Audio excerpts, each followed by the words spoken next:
హాజరైన మీకందరికీ republic day శుభాకాంక్షలు తెలియజేస్తున్నాను. ఇంతవరకు అందరూ చక్కని ఉపన్యాసాలను ఇచ్చారు.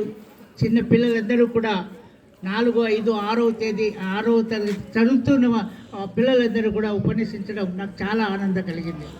వాళ్ళు ఇక్కడికి రావడమే ఒక గొప్ప విషయం, మైక్ను పట్టుకోవడం ఇంకొక గొప్ప విషయం, మాట్లాడడం ఇంకొక విషయం. సాధారణంగా పెద్దవాళ్ళైనా కొంతమంది లెక్చర్లైనా కూడా మాట్లాడాలంటే మైక్ ఒరుగుతుంది, ఒళ్ళు పులకరిస్తుంది, ఏం మాట్లాడాలో తెలియని పరిస్థితి. కానీ మీరందరూ చక్కగా మాట్లాడుతున్నారంటే మీరు నిజంగా చక్కని విద్యార్థులుగా, చక్కని దేశభక్తి గల పౌరులుగా తయారవుతారనేది నా విశ్వాసం. చక్కగా మాట్లాడారు అందరూ. ఈరోజు శ్వేతవర్ణంతో అంటే తెల్లని దుస్తులతో చూడడానికి చక్కని అంశంలాగా మీరందరూ ఇక్కడ ఉంటే కనుక మిమ్మల్ని చూడడానికి చాలా ఆనందంగా ఉంది. కావేరీ స్కూల్ అంటేనే ఒక క్రమశిక్షణకు మారిపోయారు. ఈ పాఠశాలలో 24 సంవత్సరాల నుంచి నేను వస్తూనే ఉన్నాను, అంటే ఉపాధ్యాయుడిగా ఉన్నాను. ఈ ఉపాధ్యాయుడిగా లేకపోయినా కానీ నేను ఇక్కడ ప్రతి సంవత్సరం వస్తున్నాను. ఈ పిల్లల యొక్క భవిష్యత్తును చూస్తూనే ఉన్నాను. ఈరోజు మన విద్యార్థిని తేజ వచ్చి ఇక్కడ ఒక ముఖ్య అతిథిగా పాల్గొనడం చాలా సంతోషించదగ్గ విషయం. మీరు కూడా భవిష్యత్తులో ఇలా తయారయ్యి మనం గర్వించే విధంగా తయారయ్యి మన తల్లిదండ్రులకు, మన పాఠశాలకు పేరు తెచ్చుకునే విధంగా తయారు కావాలి. అందుకు మన ఈరోజు రిపబ్లిక్ డే సందర్భంగా నేను చెప్పదలుచుకున్నది ఏమిటంటే, మన దేశం కోసం, ఈ స్వాతంత్రం కోసం మహనీయులైనటువంటి ఎందరో మహనీయులు మన ప్రాణాలను ఒడ్డి స్వాతంత్రాన్ని తెచ్చారు. ఊరికే స్వాతంత్రం రాలేదు.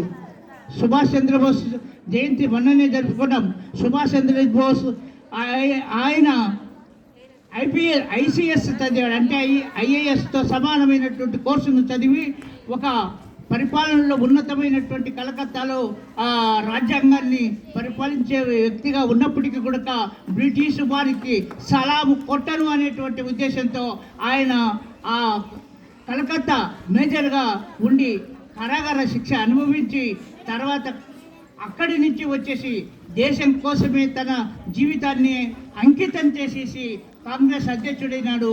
అని తర్వాత భారతదేశ కోసము, భారతదేశ భవిష్యత్తు కోసము ఆయన విలోచితమైనటువంటి అనేక కార్యాలు చేశాడు.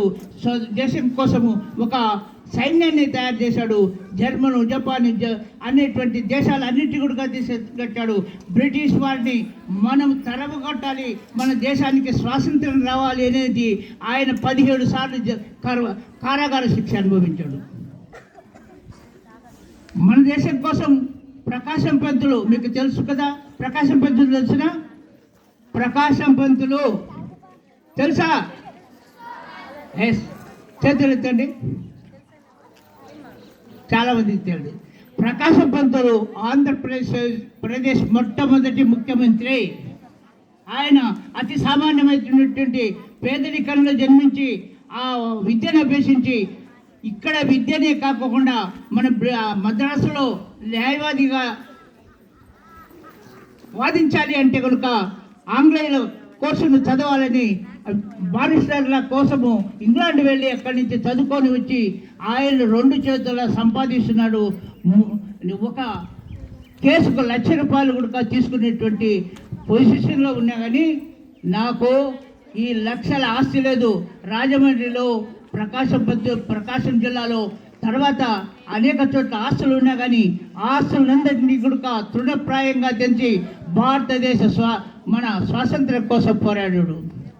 క్విట్ ఇండియా సమయంలో బ్రిటిష్ వారు మన దేశానికి వస్తే వారికి ఎదురుగా ఆ చట్టాలు మాకు వద్దు అని పోరాటం చేస్తున్నటువంటి సమయంలో వారు ఒక తుపాకీ గుండును ఎదురు పెడితే అందరికీ మిమ్మల్ని కాల్చేస్తాం, వెనక్కి జరగండి అంటే కాల్చండి నా యొక్క శరీరాన్ని అని తన కోటు గుండెని తీసేసి గుండెను చూపినటువంటి మహోన్నత వ్యక్తి ఆంధ్ర కేసరి. కేసరి అంటే సింహం. అటువంటి ఆ ఆంధ్ర కేసరి మన దేశానికి మన రాష్ట్రానికి మొదటి ముఖ్యమంత్రి అయినాడు.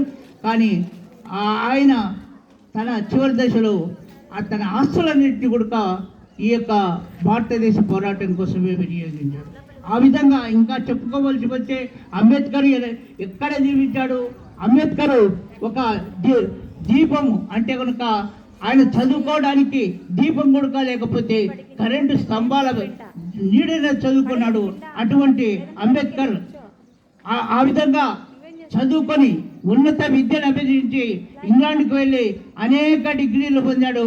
అనేక డిగ్రీలు పొంది భారతదేశం వచ్చిన తర్వాత ఆయన తన జీవితాన్ని ఈ యొక్క భారతదేశ అభివృద్ధి కోసం పోరాటం చేస్తూ ఆయన అనేక సార్లు జైలు కూడా వెళ్ళడం జరిగింది.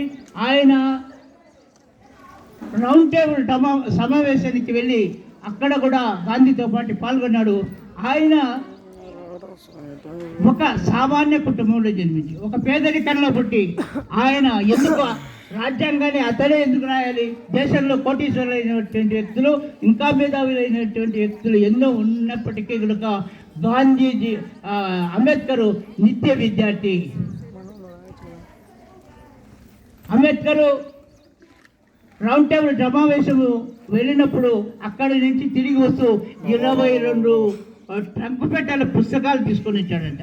ఆయన పుస్తకాల పురుగు. ఆయన ఇంటి నిండా ఒక పెద్ద లైబ్రరీ ఉండేది. అలా 27 దేశాల రాజ్యాంగాలను చదివి మన దేశంలోనూ ఆ రాజ్యాంగ రూపకల్పన చేశారు.